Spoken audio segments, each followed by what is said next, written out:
Nah kita mesti datang nih ke lokasi nih, soalnya baik Fadil maupun si Dudung, Kapolda maupun Pangdam Jaya memberikan narasi-narasi PFPI melakukan perlawanan, kontak senjata, tembak menembak, gesek-gesekan, dan itu semua berita, video, televisi segala macam itu teksnya begitu, semua narasi-narasi polisi semua.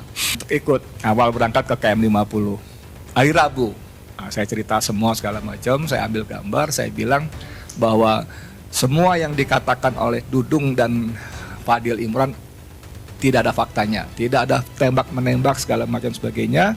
Saya wawancara dengan orang yang melihat peristiwa sangat dekat, itu memang di sana pembantaian. Saya bilang begitulah. Dia titip pesan, kasih tahu Edi tuh, dia mah diincar gara-gara KM 50 bukan IKN katanya. Karena yang ngomong Munarwan saya percaya, dia kan kupingnya banyak, matanya banyak. Kalau kita cuma punya 2, dia bisa 20, 40, 60 banyak kupingnya, telinganya. Tapi memang ini seperti yang disebut dalam buku ini ya, buku putih pelanggaran HAM berat pembunuhan 6 pengawal HRS ini memang punya cerita panjang. Dipimpin oleh tim ini 20 orang minus Munarman, tidak ada Munarman di sini, namanya nggak ada, segala macam nggak ada, tapi dia disergap antara lain sebetulnya karena ini peristiwa di Sulawesi ya, yang dia hadir dalam sebuah seminar atau apa yang ada baiat itu cuma lagi-lagi pintu masuk aja, karena rejim waktu itu kan jangankan kita salah, kita bener aja dibikin salah sama dicari-cari, kan begitu kan, teman-teman pasti paham lah itulah. Nah ini memang saya nggak ingin bilang kerja dahsyat tim, memang iya, pada prinsipnya memang Allah punya cara, tapi banyak orang-orang di luar 20 orang ini yang memberikan kontribusi sangat berarti, dipimpin oleh Bang Abdullah Hamahwa timnya. Lalu saya suka menyebut Marwan Batubara sebagai sekretaris sekaligus jubir, nggak resmi sebetulnya, cuma saya sebut aja karena dia sering bicara keluar segala macam dan kita semua sepakat dia. Ini buku sebetulnya pemerintah benci tapi rindu, kesel, gondok dan sebagainya. Mau disebut buku makar? Enggak juga, karena ini sebetulnya karya dokumentasi yang dahsyat. Dan yang paling penting buku ini juga dicetak dalam bahasa Inggris, ya. Lalu dibagikan ke kedutaan-kedutaan besar negara-negara sahabat di Jakarta. Versi bahasa Indonesianya dikirim ke Kapolri, Ketua DPR, Ketua MPR, Ketua lembaga-lembaga tinggi negara, dan kepada Presiden waktu itu Joko Widodo, termasuk kepada Menko Polhukam. Nah ini menarik sebetulnya. Jadi kalangan penegak hukum yang memang punya pesanan dari sebelah sana menganggap ini buku berbahaya, karena isinya memang menelanjangi. Coba kalau teman-teman buka ya, bab-bab awal ini menelanjangi. Ini kurang ajar yang ngasih bahan namanya dahsyat memang. Ya, jadi bagaimana dia bagi misalnya latar belakang, maksud dan tujuan, kronologi peristiwa pembunuhan 6 pengawal HRS. Halaman pertama ada bukti-bukti komunikasi lembaga negara namanya BIN, dari petugas lapangan, Kabinda, direktur, bayangin, seputar pengintaian pemantauan Habib Rizik Syihab. Ini dahsyat ini.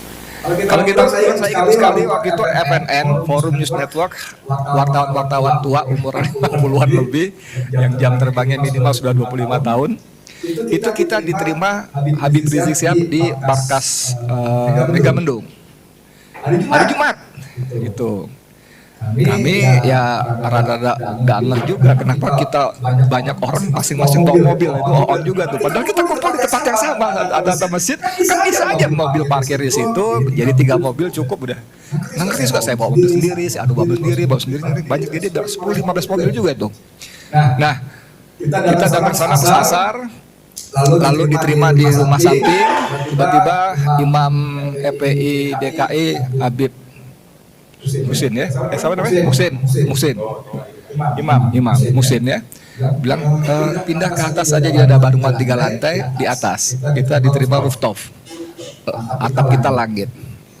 Habis naik ngobrol kira-kira setengah jam, tiba-tiba di atas ada drone berputar. Nah, dia Bandung nih, dada-dada. Kita juga terbang masih dada-dada juga.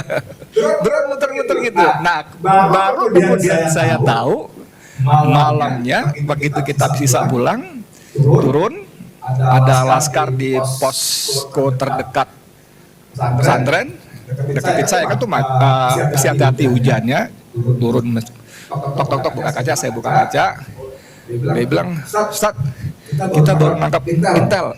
Saya pikir bercanda kan. Saya baru nangkap intel. Oh ya bener Ustaz, itu 3 orang kita lagi periksa interogasi di posko. Oh itu beneran kan? Siapa udah turun aja, turun aja. Saya tutup kaca, turun lagi. Malamnya jam 11 grup WA dipenuhi postingan gambar, video pendek, ada beberapa orang, ada mobilnya, ada nomor platnya, ada ID cardnya, ada ID card wartawan, ID card macam-macam.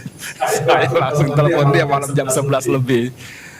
Man, lu gila lu man, saya bilang. Kenapa ya? Lu intel data lu sebar-sebarin. Dia bilang apa tau gak? Biarin intel bego. Wah gawat ini orang ini.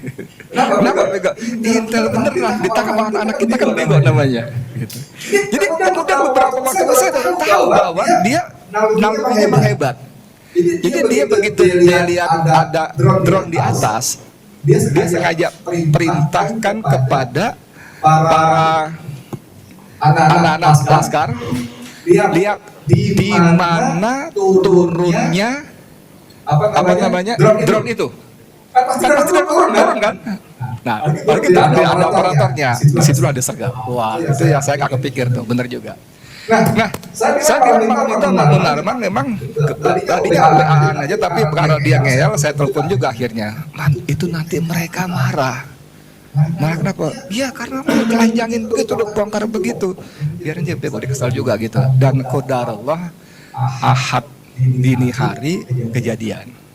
Yang kemudian belakangan waktu saya tahu bahwa antara lain karena peristiwa malam itu. Walaupun siapa Jubir bin siapa itu? Andi siapa namanya itu? Bantah-bantah saya juga baru tahu ada bin pakai jubir gitu ya. Di negara lain mana ada bagai intel pakai jubir. Wawan. Di kita bin itu bukan cuma punya jubir, punya uniform. Iya, pakai tos di bawah karena belum ya. Terus terakhir menjelang lengser juga si Budi Gunawan bikin pasukan Garuda ya. Khususnya gila memang ya. Nah teman-teman sekalian ini menarik memang ya. Saya ikut intent persiapan buku ini sampai terus beberapa langkah lanjutan, termasuk kita punya tim kita namanya Adnan Wirawan Adnan.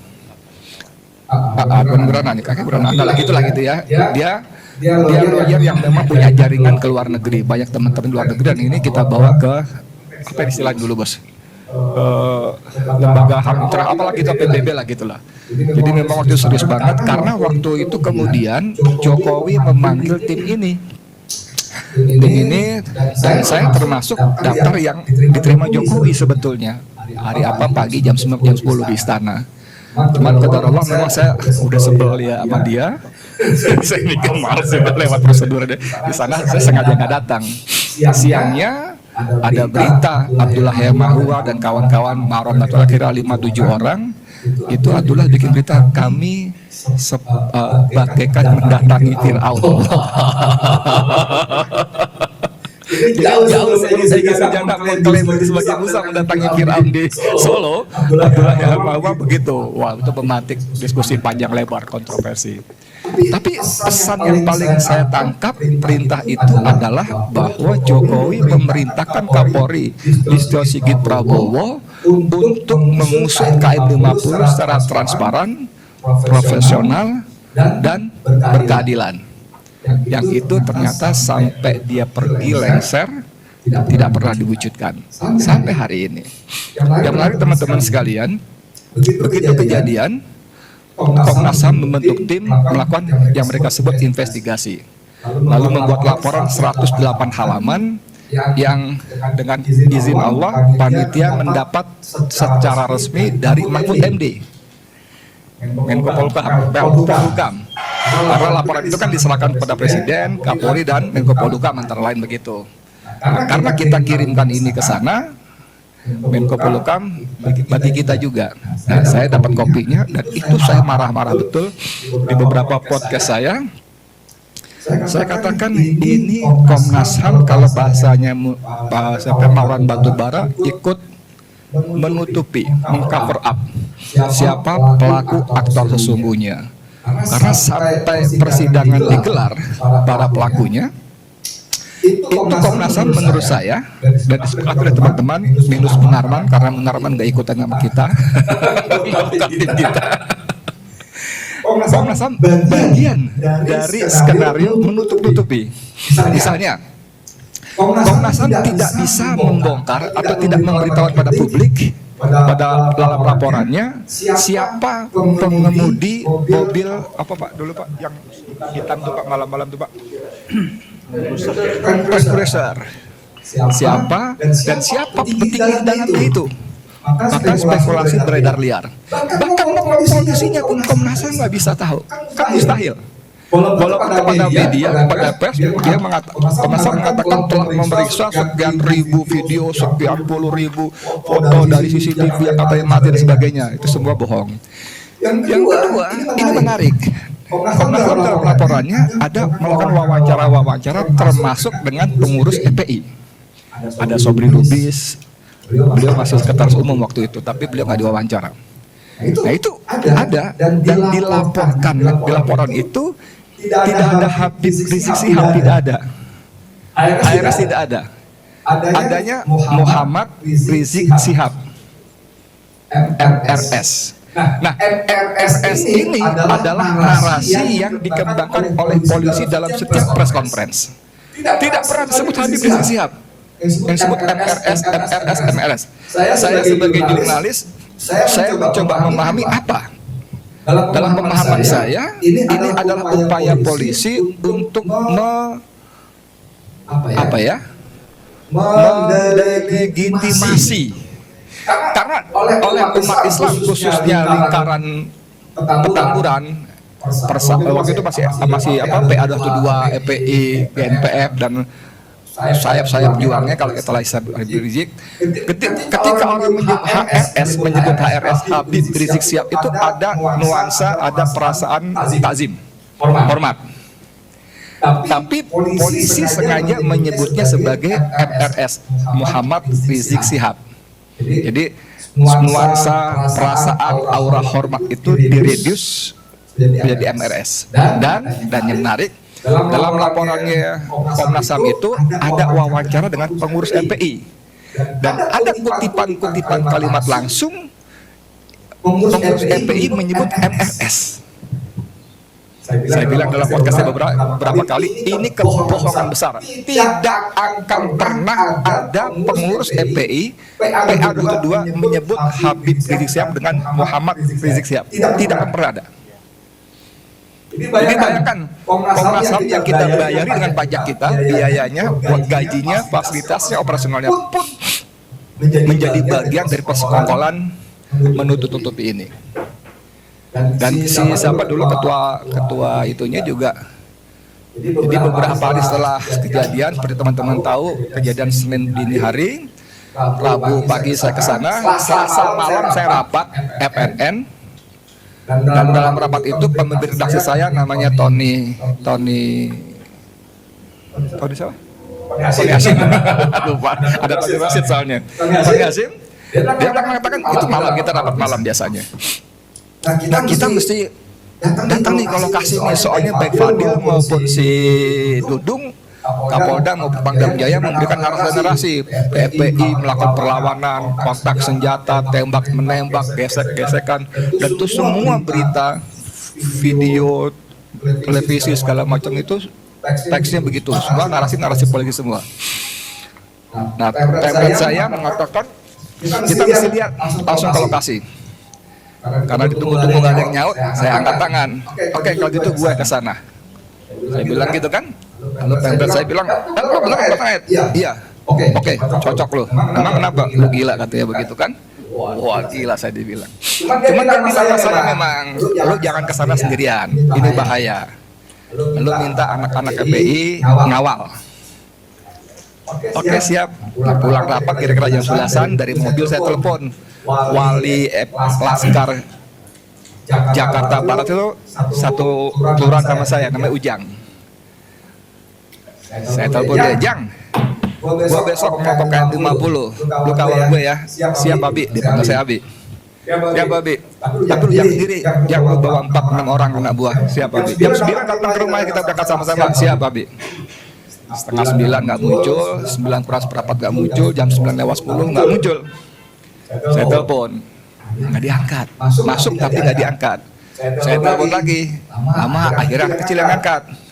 Bapak masih tidur.